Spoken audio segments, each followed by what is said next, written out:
La nomination de Stéphane a surpris beaucoup de monde l'année dernière. On m'a pris un peu pour un fou quand j'ai proposé Stéphane comme entraîneur, mais c'était une décision réfléchie parce qu'on s'était rencontrés. Et puis je pense qu'au travers de son expérience du haut niveau, j'ai compris aussi qu'il avait une expérience forte de développement du club de Toulouse. Et ça a fait tilt dans ma tête et je me suis dit c'est cette personne-là qu'il nous faut. Même si je lui ai dit de privilégier l'entraînement, parce que pour moi c'était le plus important la première saison, pour lui, pour s'asseoir à Nancy.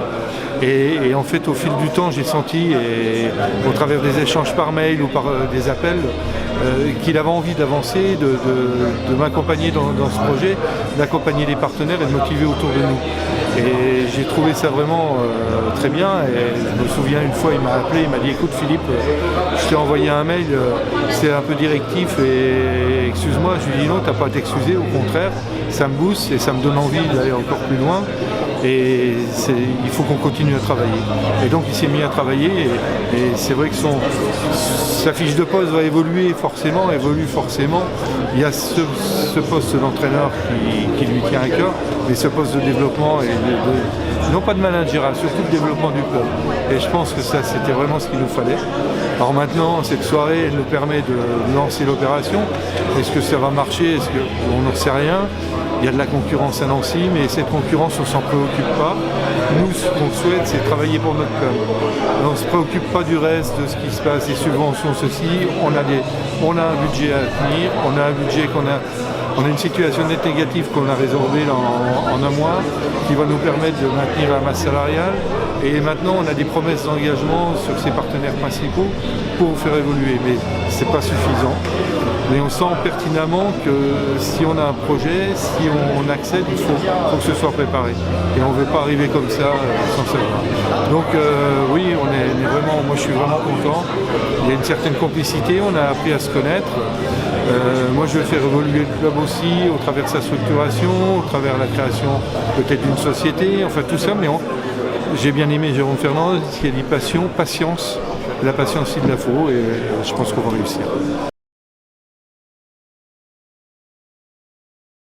Il va y avoir du changement au niveau des joueurs, oui, il y a déjà 2 arrivées, peut-être une 3e et ensuite une 4e. Maintenant ça va dépendre aussi de l'acceptation de la CNCG de nous faire évoluer la masse salariale.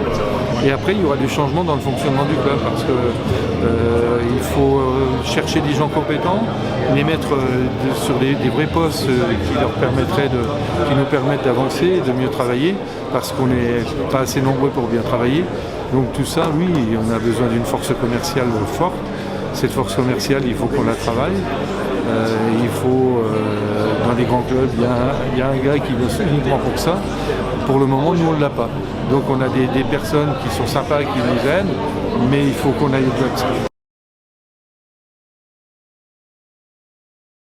Notre ambition, c'est de faire 2 ou 3 matchs. Pas tous, parce qu'on n'a pas forcément les moyens de tous les faire. Mais en tout cas, faire 2 ou 3 matchs, ça c'est important. Pourquoi pas les matchs contre Dijon avec Richardson, Célestat qui serait un derby, et Célestat avec Christian Gondin. Donc on aurait 3 champions du monde, 2 champions du monde, et quand on voit la simplicité de Jérôme Fernandez, je pense que les gens auront à se réjouir de voir des gens comme ça qui sont disponibles et qui véhiculent vraiment des vraies valeurs. On a malgré tout envie que les collectivités continuent à nous aider, en tout cas à nous maintenir le niveau d'aide, mais elles peuvent nous aider différemment. On l'a dit avec Stéphane, sur du matériel, sur un grand écran par exemple au Palais des Sports, de vendeurs, où on peut passer des images de partenaires, des images de joueurs quand ils rentrent. Ça donne du show, ça donne de l'image. Ils peuvent nous aider en ouvrant des portes auprès de partenaires privés, sans que ce soit eux qui financent, mais en disant aux partenaires privés, écoutez, on a des sports qui gagnent à Nancy, aidez-les, pas forcément le hand, pourquoi pas les autres, mais qu'on ait tous une part du gâteau. Il y a des entreprises qui investissent à Nancy, pourquoi ils n'investiraient pas dans le sport? Et je veux dire, il y aurait une dynamique tout autre, et après on sait pertinemment que les fonds publics sont limités, mais après on peut faire des choses aussi. Hein. Il y a des gamins qui sont dans les salles, il y a des gamins qui ont envie, on voit des champions, c'est un spectacle sain qui peut rapporter. Donc moi je pense qu'il y a une vraie démarche de leur part à nous aider à entrouvrir des portes auprès de privés, à maintenir leurs subventions. Et après moi je le répète, je ne jalouse pas ce qui se passe ailleurs. Je suis respectueux du travail qui est fait parce qu'on est tous dans la même galère, on travaille.